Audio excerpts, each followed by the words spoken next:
जब कुकी और मैतेई वाला हुआ था तो पूरी दुनिया में हंगामा हुआ था। ठीक है, अभी कम से कम 25 घर हिंदुओं के जलाए गए हैं 10 दिन पहले, कोई जवाब नहीं है, ना सरकार की तरफ से है ना मीडिया की तरफ से, सब चुप हैं। बड़ा ध्यान देना पड़ेगा। जिसे हमारे राहुल गांधी जी ने कहा था कि पूरे भारत में केरोसिन छिड़का जा चुका है, तो ये सारी जो थ्योरीज हैं ये उसी का रिप्लिकेशन आपको सामने हर जगह दिख रहा है।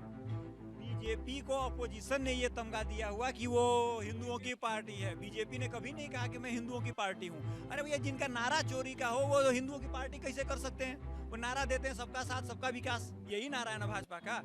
चुनाव में एक चीज साबित हो गई ना कि हिंदुओं को डेवलपमेंट से कोई मैटर नहीं है। मुसलमानों को कोई आतंकवादी छोड़ दो, उनका वो पूरा कम्युनिटी का वोट उनके साथ चला जाता है। ये बताइए, एक आदमी हिंदुस्तान है, आदमी पाकिस्तान का और हथियार यूएस का आ जाता है। देखिए, ये तो चली आ रही परंपरा है ना। मोदी जी इसी को खत्म करने तो आए थे। बोला था ना कि आतंकवाद और भ्रष्टाचार को ही खत्म करना मेरा पहला लक्ष्य है। उनका ये भाषण आप सुने होंगे। हाँ, सुने हैं। देखिए, आतंकवाद और भ्रष्टाचार को खत्म करने की जो मुहिम चल रही है, तो आप देखिए किसी चीज़ को इतनी जल्दी से एलिमिनेट नहीं कर सकते हैं।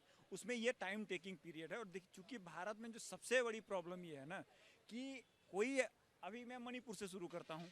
जब कुकी और मैतेई वाला हुआ था तो पूरी दुनिया में हंगामा हुआ था। ठीक है, अभी कम से कम 25 घर हिंदुओं के जलाए गए हैं 10 दिन पहले, कोई जवाब नहीं है, ना सरकार की तरफ से है ना मीडिया की तरफ से, सब चुप हैं। ठीक है, जम्मू में जो मैटर हुआ है, अगेन जम्मू में टारगेट किया गया है, टूरिस्ट को टारगेट किया गया है। ये इसलिए टारगेट किया गया कि भैया आने वाले समय में जो डेवलपमेंट का एक प्रोसेस चल रहा है, इसको डिस्टर्ब किया जाए, इसको या डीरेल किया जाए। और सरकार की रही बात, जो सरकार के हम फेलियर की बात कर रहे हैं, तो इसके लिए आपको कुछ चीज़ों पे बड़ा ध्यान देना पड़ेगा। जिसे हमारे राहुल गांधी जी ने कहा था कि पूरे भारत में केरोसिन छिड़का जा चुका है, तो ये सारी जो थ्योरीज हैं ये उसी का रिप्लिकेशन आपको सामने हर जगह दिख रहा है। नहीं तो इनके कहने का मतलब कि सर, नहीं आपने बोला तो ये बयान दिल्ली विधानसभा के पहले भी आया था। जब ट्रम्प आए हुए थे उसके बाद सारी चीज़ें हुई, सोनिया गांधी ने कहा आप आर पार के लिए तैयार रहिए। आपने क्या एक्शन लिया?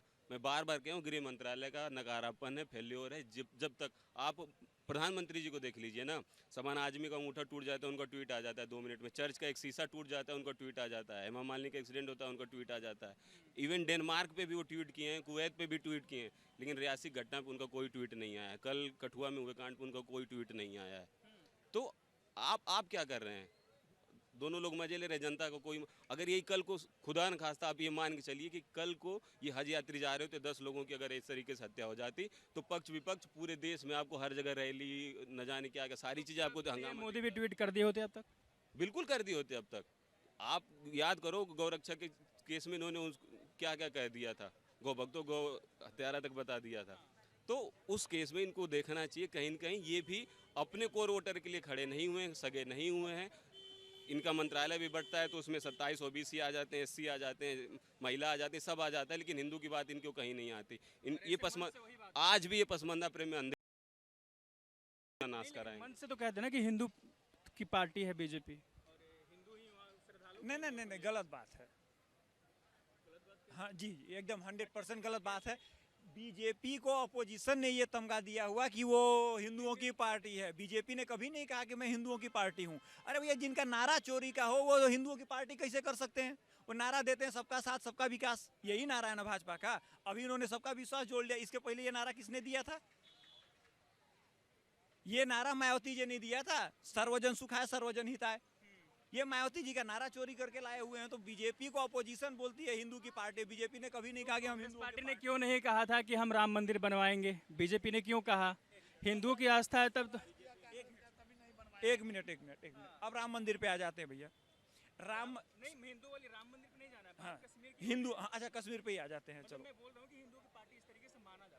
ना ना, गलत बात है। उसका मैंने कोर फैक्ट आपको दे दिया। भाजपा ने कभी नहीं कहा कि हम हिंदुओं की पार्टी हैं। उनको अपोजिशन वाले बोलते हैं ये हिंदूवादी पार्टी है। ठीक है, हमला रुक क्यों नहीं रहा ये बताइए पहले, और बाहरी लोगों की मौत क्यों हो रही है? देखिए, कश्मीर में बाहरी पहले कश्मीर में कश्मीर के लोकल लोगों पे अटैक हुआ। ठीक है, निकाले गए, उनको वहाँ पे बसाया जा रहा है। 7 लाख लोग में से अभी तक 4,000 लोग गए हैं केवल। ठीक है, उन 4,000 लोगों में भी जो प्रॉब्लम निकल के आ रही है, उसमें सबसे बड़ी प्रॉब्लम उन 4,000 लोगों की है, वो ये डिमांड कर रहे हैं कि जो मेरी सैलरी वहाँ पे है, जम्मू में मिल रही थी, वो मेरी कंटिन्यू कीजिए, नहीं तो हम यहाँ नहीं रुकेंगे। ये बात बताइए, आपको प्रॉपर्टी वापस दी जा रही है, आपको घर वापस दिया जा रहा है, आपका सारा रीस्टेब्लिश किया जा रहा है, और आप कह रहे हैं नहीं जी मेरी तो नौकरी लग गई थी पहले, मेरे को वो चाहिए। अरे भैया तो वो छोड़ के यहाँ वापस आ जाओ। आप स्टैंड लेने को तैयार नहीं। भाई साहब ने बड़ी अच्छी बात करी थी कि आपको कोर फैक्ट पे ध्यान देना होगा। जो काम इजराइल ने किया है, ठीक है, ठीक उसी तरीके से आपको जो टेररिस्ट के सिंपैथाइजर हैं उनके ऊपर आपको एक्शन लेना पड़ेगा। लेकिन प्रॉब्लम ये है कि भारत में मुसलमान वोटर नहीं है, वो वोट बैंक है। ठीक है, तो चुनाव लड़ने के लिए, चुनाव जीतने के लिए भैया एक आदमी को, अगर एक आतंकवादी छोड़ने से मेरे को 50 लाख वोट मिल रहे हैं, एक कम्युनिटी विशेष का मेरे को वोट मिल रहा है। अभी डीएमके, अभी कर्नाटका में कोर्ट के आर्डर होने के बाद डीएमके ने और कर्नाटका गवर्नमेंट ने दोनों ब्लास्ट वालों को छोड़ दिया कि भैया ये मुस्लिम है, इनको छोड़ दो, इससे हमारा पॉलिटिकल बेनिफिट होगा। भैया जिस देश में सरकार कोर्ट की बात ना मान के खाली वोट बैंक के लिए किसी पर्टिकुलर जात को छोड़ सकती है, उस देश में आप ये उम्मीद कर सकते हैं कि भैया हम अपने निजी बिजली पानी के लिए हम सरकार बदल देते हैं, तो सरकार को भी तो सोचना पड़ेगा भाई हम किनके लिए अपना काम कर रहे हैं। बीजेपी का भी वोट बैंक है ना एक, उस पर काम करे। कौन सा वोट बैंक? भैया चुनाव में तो अभी सबके सामने आया कौन किसका वोट बैंक है। चुनाव में एक चीज साबित हो गई ना कि हिंदुओं को डेवलपमेंट से कोई मैटर नहीं है। मुसलमानों को कोई आतंकवादी छोड़ दो, उनका वो पूरा कम्युनिटी का वोट उनके साथ चला जाता है। ये बताइए एक आदमी सवाल सीधा 370 हटा के आपने वादा किया था कि शांति बहाल होगा, नहीं हुआ बहाल, अब जवाब कौन देगा इसका? मैं दे देता हूँ। देखिए 370 जहाँ से हटाया गया वहाँ तो शांति बहाल हो रही है, लेकिन ये घटना जो हुई है वो जम्मू में है। ये थ्रेटनिंग घटना है, आप इसको हल्के में मत लीजिए। ये इसको बोला जाता है। पीएम मोदी का ट्वीट भी नहीं आया है, ये भी बहुत बड़ा रीजन है भैया। हाँ देखिए, जब आपको जबरदस्त शौक लगता है ना तो सोचने में टाइम लग जाता है कि भैया अभी तक मैं सीना ठोक रहा था, मैंने पूरी दिल्ली सेव कर दी, दिल्ली में कोई परिंदा पर नहीं मार सकता। लेकिन मेरे को ये पता रहा भाई सीपी में ही बम फूट रहा है, सीपी में आके गोली मार दी। ये देखिए ये घटना कश्मीर में नहीं हुई है, श्रीनगर के बेल्ट में जहाँ इनकी तैयारी थी वहाँ पे नहीं हुई। ये घटना हुई है जम्मू में, जम्मू में घटना हुई है। और ये स्पेशली टारगेट किया गया है कि आने वाले समय में जो टूरिस्ट जम्मू में आ रहे हैं उससे ज़्यादा माइग्रेशन कश्मीर में हो जाए, क्योंकि अगर जम्मू अनसेफ हो जाएगा तो कश्मीर ज़्यादा सेफ हो जाएगा। तो एक इसको दूसरा पहलू ये है कि अगर जो टेररिस्ट वहाँ पे थे वो यहाँ पे आ गए, तो अपने एक फाइनेंशियल दृष्टि से देखिए तो खत्म करने का भी काम बीजेपी का ही था ना। इधर आइए, आप लोग बहुत पक्ष रखते हैं बीजेपी का। 370 हट गया जी, अभी तक आतंकवादी हमला रुका नहीं है। अब जनता कह रही है कि घूमने लायक रहा नहीं कश्मीर, जम्मू भी नहीं रहा, श्रद्धालु लोग जा रहे हैं उन पर गोली चल जा रहा है, कैसे सेफ रहेगा? जब जम्मू कश्मीर घूमने लायक नहीं रहता, सुरक्षित नहीं रहा। राहुल गांधी भल पिछले साल मोटरसाइकिल का राइड करके आए हैं, अभी बस से गए थे 40 लोग, उन पर गोली चल गया। आप पिछले साल अभी बात करिए ना। जो घटना हुई है बहुत दुखद है। सरकार से मांग करते हैं कि इसके जवाब में जो है कि कार्रवाई तुरंत किया जाए, और जो घायल जो पीड़ित परिवार हैं उनकी देखरेख की जिम्मेदारी सरकार ले। सरकार की जिम्मेदारी बनती है जो घायल या जो पीड़ित जो जिन्होंने अपना परिवार खोया है उनको जो उचित जो है कि उनके परिवार की देखभाल जो है कि सरकार आजीवन उठाए। और ये घटना बहुत दुखद है। कहीं ना कहीं एक तरफ जब हम लोग देश में खुशी का माहौल मना रहे थे, पाकिस्तान को हम लोगों ने धूल उसी दिन चटाया, मोदी जी ने शपथ ग्रहण लिया, और उसी दिन जो है कि ये दर्द जो मिला है, कहीं ना कहीं हम लोग इस दर्द से उभरे नहीं है।